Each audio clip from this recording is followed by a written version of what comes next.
Hello, I'm Bernard Hickey from interest.co.nz, and we're here with another of our double shot interviews with Henry van der Heyden, the chairman of Fonterra, to talk about trading among farmers, the proposal that will go to a vote on Monday. Henry, tell us, why do you think Fonterra needs trading among farmers? At the heart of trading amongst farmers, it's all about permanent capital. At the end of every financial year, capital washes in and out of Fonterra's balance sheet. That's what we call redemption risk. So trading amongst farmers is all about removing redemption risk, removing the obligation for Fonterra to redeem shares. So how does it do that?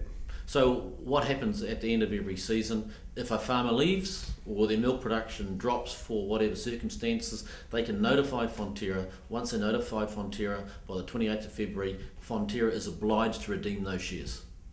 And how would the trading among farmers change that? So what actually happens in trading amongst farmers, the heart of trading amongst farmers, is that farmers will actually trade shares amongst themselves, and they've got the option under certain thresholds to sell beneficial rights of their shares through a custodian to a unit fund.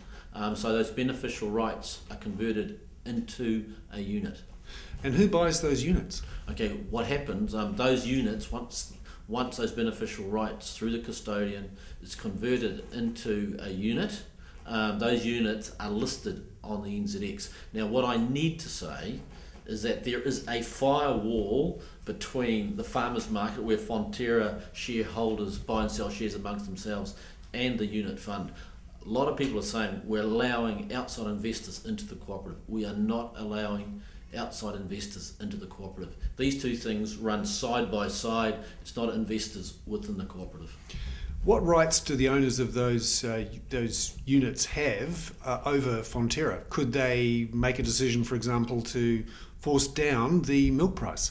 Absolutely not. The heart of the cooperative, and this will never change, this is sort of the heart of the challenges, some of the risks that some people are talking about, is 100% farmer control and ownership. The unit holders do not have a vote. It is only those farmers that produce milk solids in the cooperative. That's what voting is actually based on. Now they have got some legal rights, but it's only legal rights that's no different to a bond holder or a capital note holder if they actually are disadvantaged in any way compared to the farmer shareholders, like the dividend. Like we paid a different dividend to the farmers compared to the unit holders. So when we look at the opposition who say this is the thin end of the wedge, that this would give up some form of farmer control, and inevitably this is the first step towards a full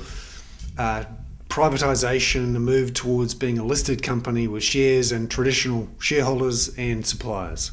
Yeah, we don't accept that argument, because it's very clear there's a firewall between the farmers market, the cooperative, and also the unit fund. So investors are not investing in the cooperative, and I think we've put belts and braces in place, and that's why all the directors, we can stand up in front of farmers and give them the assurance this is 100% farmer ownership and control, and the only way that can ever be changed is if 75% of farmers want to change it under the Constitution. So there's a vote on Monday. Yes.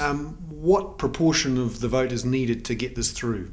Okay, the vote on Monday is actually quite complex. It is at a special meeting, so there's three types of votes. The first one is an ordinary resolution, which is a 50% vote, where the board and council are recommending for shareholders or farmers to actually support trading amongst farmers.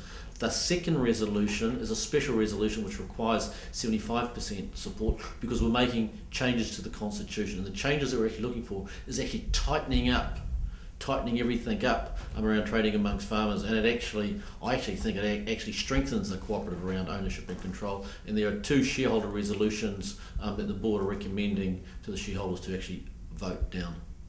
So the redemption issue, which is the core of this, why does Fonterra really need to solve a problem which, in a way, they've solved over the last 3 or 4 years simply by retaining more capital from farmers through the retention of some of the dividend? Yeah, and that's the argument that gets played. Look, you haven't got redemption risk, just have retained earnings. But retained earnings doesn't actually fix the fundamental issue here, which is capital washing in and out of your balance sheet. It helps strengthen your balance sheet, but it doesn't actually stop capital from washing in and out. Surely, just like any bank, the bigger the pool of capital you've got to call on, the less risk when money washes in and out that you'll have a problem. Yeah, but I think sort of the redemption risk and the obligation to buy the shares off the farmers, what happens if the global markets freeze? Something happens in Europe, and like in 2008, it's removing that obligation. Now, what's the risk for Fonterra if this doesn't go ahead? Yeah, it's a very good question to ask. Firstly, and I think this is the big risk. We've still got legislation going through the House. Right now it's going through the second reading stage. What the government is saying to us, if TAF does not happen, then we are going back to a fair value share. So today we have got a restricted share price, which is $4.52. The fair value share of Fonterra, everything else being equal, is about $5.57. So it's actually going to magnify redemption risk because we're going back up to a fair value share price. But also the other point here is that I think you'll actually get more government actually involved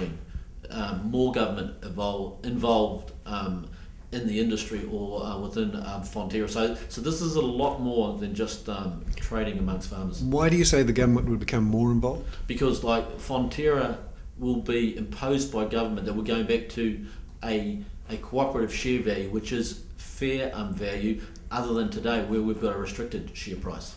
Why would the government be able to force you to change that restricted share price? It's something you've had for the last few years. Yeah, well, that's what the government's saying, and I think that's probably driven by the competitors, that they want our milk supply. So the higher the share price, so we haven't got if we don't have a restricted share, it's at full value. It's more than likely then they can get milk from our suppliers. If that milk leaves, we're actually forced to redeem those shares if trading amongst farmers does not happen.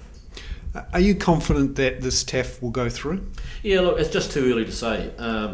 We're 2 or 3 days out from Monday. There's still a lot of meetings going on, a lot of contact between Fonterra and our farmers. Still a lot of discussion. We're still getting telephone calls all the time, having meetings, just points of clarification. But what I've always said, Bernard, is that at the end of the day, farmers do get out and actually support their leadership, and they do actually support their cooperative, but we're not going to know until Monday. If you get a vote that's maybe 51, 52%, will that be enough? No, look, what I've said to farmers, this vote, it is around trading amongst farmers, but it's actually wider than that. What we actually need is a unified cooperative, so we're looking for unity within the cooperative. I don't think a 51% or a 52% vote actually unifies that cooperative. We're looking for a much stronger mandate. 70, 80, 90? I can't put a number on it because we've got these other resolutions. So it depends what happens with resolution 2, which does require 75%. And you've got 2 shareholder resolutions. One shareholder resolution is talking about wiping TAF, and the second shareholder resolution is about having a third vote.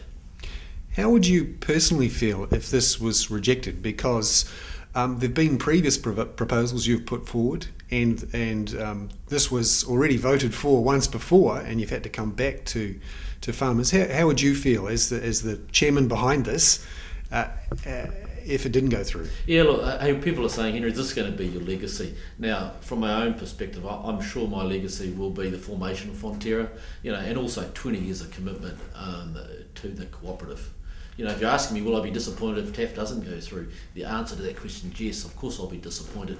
But if you just take a step back, and it's great to see over the last week, many of the old ex-industry leaders are saying this is the right step, this is the next step in the evolution of the cooperative. And I am smiling about this because, I've been around now for almost 20 years. All these big decisions for the cooperative, the farmers have always made the right decisions, but it's always taken a long time to make those decisions. Even when you go back to Fonterra, that was a 5-year discussion before farmers actually felt comfortable and actually gave us a tick, and I'm hoping that's going to happen this time. Henry Heyden, the chairman of Fonterra there, thank you very much. I'm Bernard Hickey for interest.co.nz.